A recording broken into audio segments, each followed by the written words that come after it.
Hello everyone. ఈరోజు మనం బింటన్ ఐలాండ్లో ఉన్నాము. ఇది సింగపూర్ నుంచి 1 గంట ప్రయాణం మాత్రమే. మన ఫెరీ ద్వారా 1 అవర్ జర్నీ ఇక్కడికి.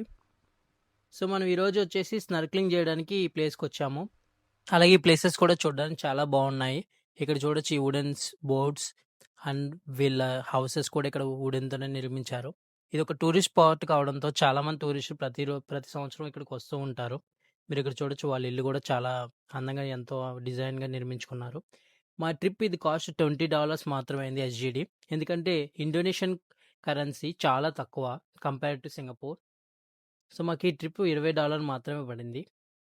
సో మీరు చూడొచ్చు ఇదే మనం వెళ్ళబోయే బోటు. సో ఈ బోట్ ద్వారా మనల్ని రైవ్ ఐలాండ్ తీసుకెళ్తారు. 15 మినిట్స్ జర్నీ.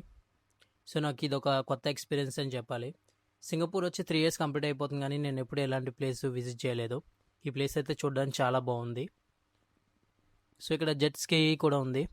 సో మనం కానీ దాన్ని రైడ్ చేయాలంటే దానికి సపరేట్గా పే చేయాలని చెప్పారు. ఫైనల్లీ మనం అయితే మన డెస్టినేషన్ ప్లేస్కి అయితే రీచ్ అయ్యాము. ఇది స్నర్క్లింగ్ చేయబోయే ప్లేస్. సో మనం వెళ్ళానే స్విమ్మింగ్ గోగుల్స్ ఇంకా స్విమ్మింగ్ స్లిప్పర్ లాంటివి ప్రొవైడ్ చేస్తారు. మన సేఫ్టీ గురించి ఏమి వరి అవ్వాల్సిన అవసరం లేదు, ఎందుకంటే మనతో పాటు ఒక గైడ్ అయితే తోడుగా ఉంటాడు. దీనికైతే 3 అవర్స్ టైం లిమిట్ ఉంటుంది. మనం 3 గంటలు అయితే ఇష్టం వచ్చినంతసేపు స్విమ్మింగ్ చేయొచ్చు. మన తోడుగా గైడ్ అయితే ఉంటాడు. తనే మనకి ఫొటోస్ గట్రా తీస్తూ ఉంటాడు. సో మనం స్విమ్ చేస్తున్నప్పుడు మనకి ఫిష్ ఫుడ్ అనేది ఇస్తారు.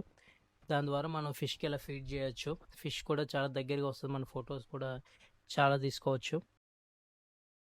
సో మా ట్రిప్ ఇలా ఎండ్ అయింది. సో మాకు ఒక నూడిల్స్ ప్లస్ ఒక టీ కాంప్లిమెంటరీ కింద ఇచ్చారు. అది కూడా $20 ఇంక్లూడ్ ఇది. సో మా ట్రిప్ అది ఫినిష్ చేసుకుని మేము ఇలా రిటర్న్ బ్యాక్ అయిపోయాము. మీకు ఈ ట్రిప్ ఎలా అనిపించిందో కామెంట్లో చెప్పండి. Thank you for watching. Please like and subscribe.